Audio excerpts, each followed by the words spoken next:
Well, I have a treat for you right now. I want to introduce him as he wanted to be introduced, but I can tell you that I was very moved at 9 o'clock, and I bet you will be too. But here's his bio. Reverend T.J. Woodward is a revolutionary recovery specialist, best-selling author, inspirational speaker, and addiction treatment consultant who has helped countless people through his simple yet powerful teachings. He is the author of the book Conscious Being, Awakening to You, to Your True Nature and Conscious Recovery, a fresh perspective on addiction. TJ is also the creator of the Conscious Recovery Method, which is a groundbreaking and effective approach to viewing and treating addiction. He was given the honor of being ordained as an agape minister by Dr. Michael Beckwith, and is also the founding minister of Agape Bay Area in Oakland, which is the first satellite community of the Agape International Spiritual Center out of LA. Will you please join me in welcoming Reverend T.J. Woodward.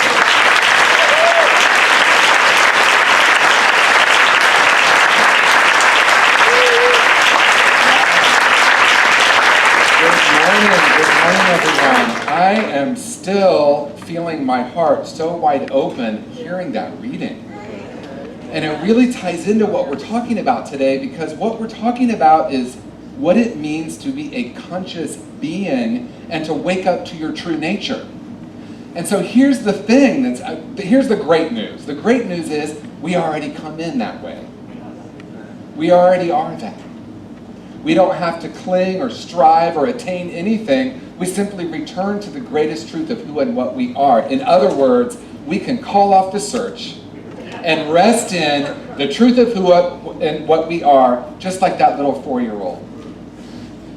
You know, I'm moved by your little child today with so much joy. And I want to start by telling a little bit of my own story, because I think telling a story about my life is much more, first of all, more interesting than me up here giving my opinions or talking about what spirituality means to me or what it means to wake up to our true nature. I want to share what it was like for me. My mother likes to tell the story of how I was the happiest baby and toddler that she had ever met, and that I was always laughing and filled with joy. And I remember that. I remember those long summer days laying in the backyard, mesmerized by a blade of grass, feeling really connected through my heart with the world, looking at a butterfly and asking myself the question at a very young age, who or what created this? And how am I so lucky to be here now? That joy, that experience of that joy and that happiness stayed with me until it didn't. And what happened in my own journey was I came into a world called planet Earth that was teaching me all kinds of lies that were counter to the truth of who and what I was and who and what I am. So, very brilliantly, I think, I built a wall around my heart. And the reason that I frame it as brilliant is because it absolutely was the best thing that I could do in that moment to protect myself. And again, I'm speaking of that very consciously, what a 7-year-old must have been thinking, to protect myself from a world that felt brutal. I remember learning about abuse and racism and sexism and war, and it just breaking my heart. It didn't make any sense to me that that's what the tall people were doing and talking about. I also grew up in a family system where everything looked really good on the surface. But there was a lot going on, and I'll save that for another time. Just know, though, that what I was hearing people say, what I was seeing them do, and the energy I was feeling were 3 totally different things. The benefit of that is I've become highly intuitive. I took a personality test once that said I'm highly attuned to the motivation of others. I had to learn that really early in order to survive in this world. I also grew up in the 1970s in Indiana at a time when a little boy like me that didn't look or act like a lot of the other little boys wasn't completely accepted. I was just being the perfect me. My mother likes to tell the story that By the time I was 4, she realized I was probably going to be gay, and I pulled out my picture at 3, where I'm standing there like this, and I said, "Mom, what took you so long?" So I came in being this light, being this love, not recognizing that a large percentage of people weren't going to accept me for being the perfect me. So for a moment, I want you to repeat after me. I am love. I am love. I am light. I am light. I am joy. I am joy. I am a perfect expression of Source. I am a perfect expression of Source. Now, by a show of hands, how many people were taught that in school? And how many people were taught that at home? Some of you might have, if you grew up in New Thought. Yeah, we have a few. Isn't that beautiful? And how many of you were taught that in your church, synagogue, or temple? Some of you were. Here. It was here. Yeah, I know my best friend Lisa raised her daughter in unity from the time she was born. And I thought, this is going to be really, really fascinating to watch her grow up. And she's one of the most beautifully adjusted beings of light that I've ever met. So when we talk about conscious being and what it means to truly awaken to our essential nature or our essential truth, for me, it's very simple, actually. I like, to the best of my ability, to say things in a simple way because simple is powerful. It's twofold for me. One, as my friend Michael Beckwith says, cultivating a relationship, an intimate relationship with our true nature. That's one. Two, unlearning everything we've ever been taught that is counter to that first truth. And that can take a lifetime, and it can happen in an instant. And so if it's true that we are essentially whole and perfect, if those 4 beliefs that you start your service with so beautifully, if that's the truth, how then do we live that every day? Because those are nice. I like reading them. And when I first came into New Thought in 1988, I came in feeling damaged and broken. Because what happened at age 7 when I built that wall is I closed off and I shut down. And I developed lies about myself. I'm not worthy, I'm not good enough, I'm not lovable. And I walked around with that frequency for many, many years, and if I'm really honest, for decades. And because I believed that, of course, I was looking to the world to try to help fix that. It was like I had my umbilical cord in my hand trying to plug in anywhere I could get fed. A person, a substance, a situation, an activity. Please help me to feel whole again. And yet the whole time it was one breath away, right here, essentially true, calling off the search and resting in what's always been. And so when I came into New Thought, I really quickly grabbed onto affirmations because I loved them. And I thought, this is how I'm going to change this. Because at that point, I'd been in recovery for a while. I had begun to recognize that I had a pretty interesting inner dialogue that looked something like this. What's the point? It never works out anyway. Why do you think it's going to be different this time?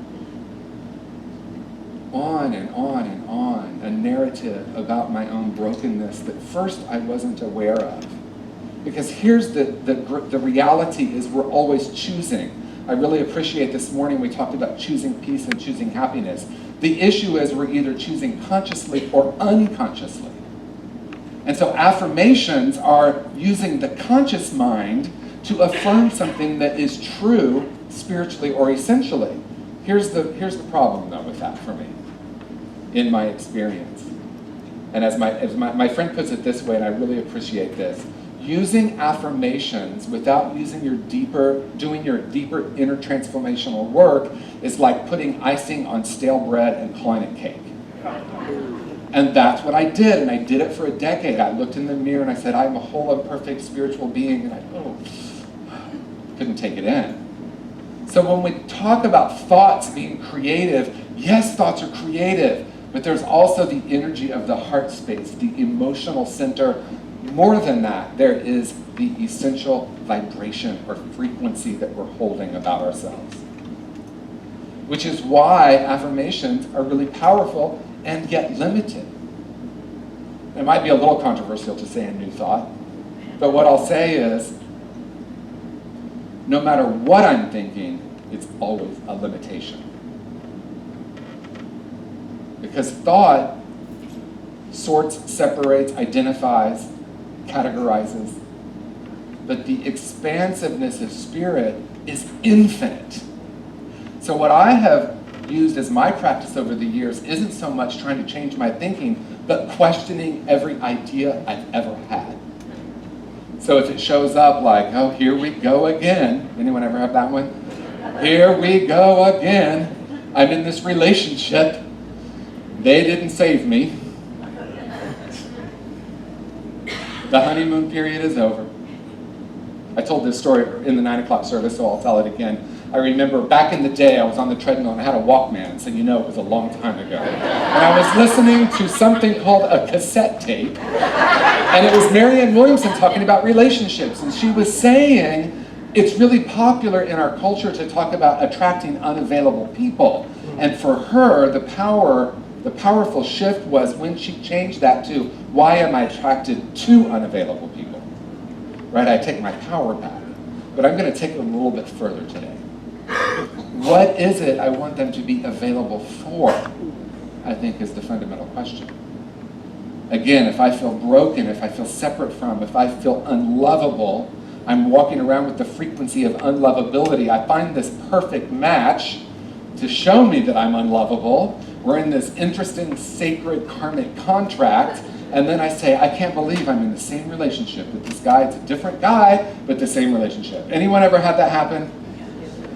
Right. Don Miguel Ruiz, in his book, The Four Agreements, uses a term, the domestication of the human. I love that term because when we domesticate a horse, what do we call it? We call it breaking them.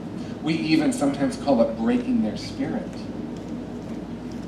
So if any of us, which I'm guessing is most all of us, came into a world knowing that essential truth, that essential light, that essential love, and we were taught all of these ideas or these beliefs that were counter to that, the deeper work, the only work really, is taking a look at all those beliefs, not what happened, but what I decided about what happened. Okay? When I was first in recovery and in New Thought, I was doing a lot of this work, and I was working on my past, and really what I was working on is forgiving my parents. And as Michael Beckwith says, if we can just get people to forgive their parents, we are ready to go. Right? So I was holding on to all these ideas and these stories, and I was calling my sisters to ask them what happened. Now, I expected that we might have some different versions of the story. What I didn't expect was we had totally different stories. Not even close. My story was Dad was never home and Dad was unavailable, and therefore I'm unlovable. He doesn't love me, therefore there's something wrong with me.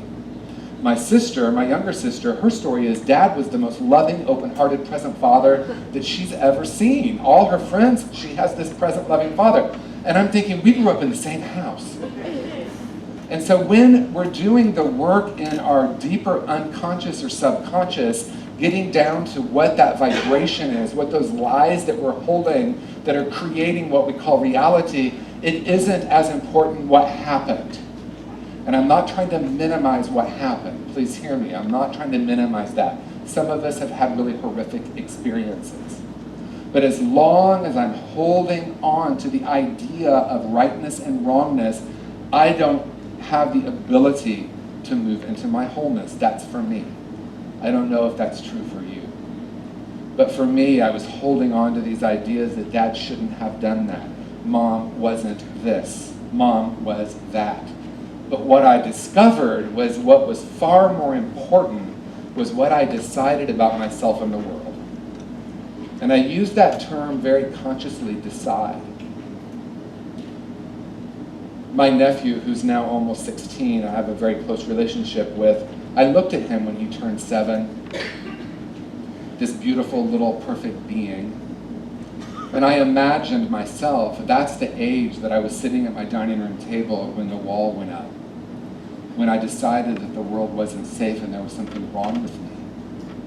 And it broke my heart to imagine that he could possibly be doing that at that moment and setting a lifelong trajectory of believing that, vibrating from that, recreating that. But that was what happened for me. And so what I've come to recognize is that the spiritual journey is that return to wholeness, and along the way I'm going to have to take a look at all the stuff. Not the stuff that happened, but what I concretized, my favorite word, into my unconscious or my subconscious. So if we plant a maple seed, what do we get? Would it be a little insane to think we're going to get an elm tree? So if I'm carrying the seed, that represents what's under the surface that maybe I'm not taking a look at, my core false beliefs. If I'm walking around with an I'm not lovable seed, what grows? An I'm not lovable tree. And then sometimes we use affirmations to trim the branches. Maybe we put some lights on there. We might even cut it down. I'm done with this tree. Boom! But what grows back? Another I'm not lovable tree. And that to me is the good news. Does everyone hear that? That's the great news of what I hope to really bring today, and that is that each of us has the power within us and the courage within us to take a look at those seeds, how they got there, where they originated. As Byron Katie says, what do I experience when I believe them? What would it be like to be free? And how do I begin to change that vibration? We know that 85% of communication is nonverbal. Most people then say the rest is body language, facial expression, or posture. I actually think that's another small percentage. It's energy. Life is energy. As a matter of fact, matter is compressed energy, and we know that now.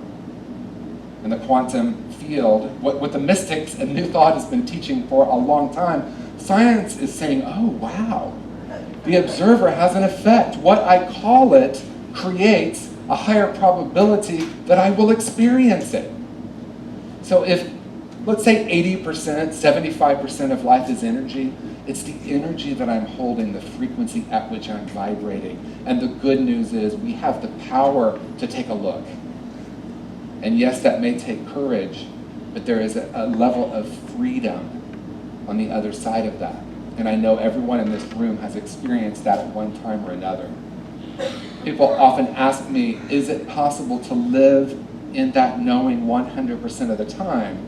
And I will answer it by saying, yes, I do believe it is, and most people I know come and go from that. But when we know that we know that we know the essential truth of who and what we are, and we've taken some time to look at the decisions we've made, the ideas that we've created about ourselves, when we really understand that frequency creates reality, that is a point of power. When I really understand that, even if I get thrown off a little, I can witness that and come right back to center. And so someone asked me, it was actually a client asked me, do you live in that frequency all the time? And I said, yes. And sometimes I forget that I live in that frequency all the time. And then I remember that I live in that frequency all the time. In other words, that is our core vibration. We don't have to raise our vibration. We just tune into the deeper vibration of who and what we are that's beyond the stories, beyond the limitations, beyond all the BS belief systems that we have inherited from generation to generation to generation.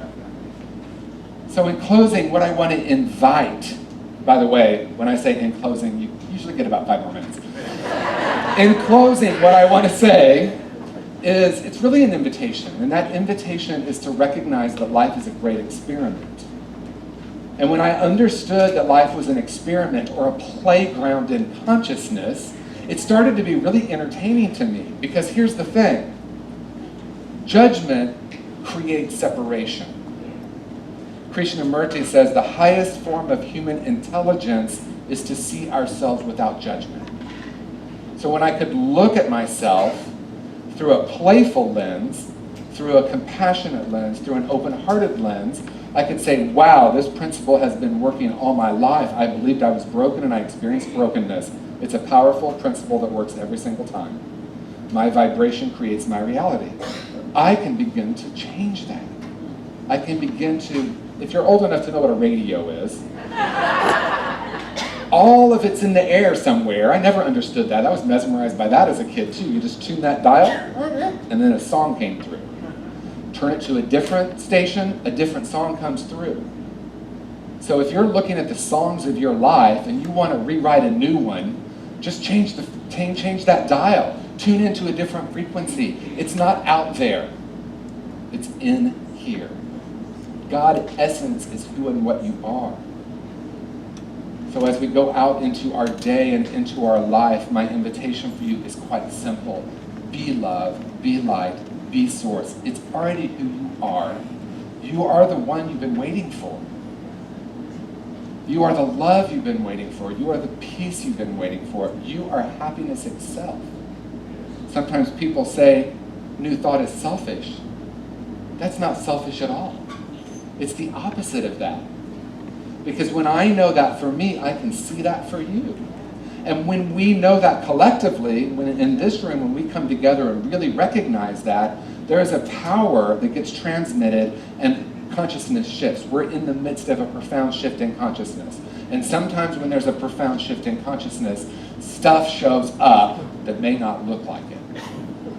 Right? Because when I did my deeper inner shadow work, I was on the floor in the fetal position, sobbing. That's what my journey looked like at times. And as a nation, it might look like we're in the fetal position sobbing right now. What I want to say, though, is we are actually transforming in a powerful way. And we're not transforming because of that. We have been transforming, so that's showing up for the healing. Because the wound that gets touched, or as my friend Temple Hayes says, when we're living from our woundology, we create more wounding. So my invitation for you as you go out into the world, called to do whatever work you do in the world, do that as love, as that frequency of love. Because what happens when I resist? What happens when I fight? I work in the addiction treatment field, and when someone leaves treatment and they say, I got this, I'm going to fight it. That's my biggest concern. I'm going to surrender. And there's only one surrender, ultimately, and that is surrendering to the deepest truth of who and what you are. Surrendering to the deep knowing that you are love, that you are light, that you are joy. And because of that, because of knowing that and vibrating in that frequency and emitting that frequency, we become powerful, transformative presence on the planet. It's the opposite of selfish. We are, each of us, called. If you've stepped in this room today, you are called to be love. And again, it's an experiment. So are you all willing to give it a try today? Be love, be light, be joy. See what happens. Watch the transformation. I know you're all already doing that, but because we've come together to say it again, because that's why we come, right? To feel it, to remind ourselves, we are together changing the world. I'm going to change that. We together just changed the world. Something shifted all the way across the world because we got it. That's how consciousness works. So thank you for being love. Thank you for being light. Thank you, Reverend Georgia, for inviting me here. I love you all. It's such a blessing.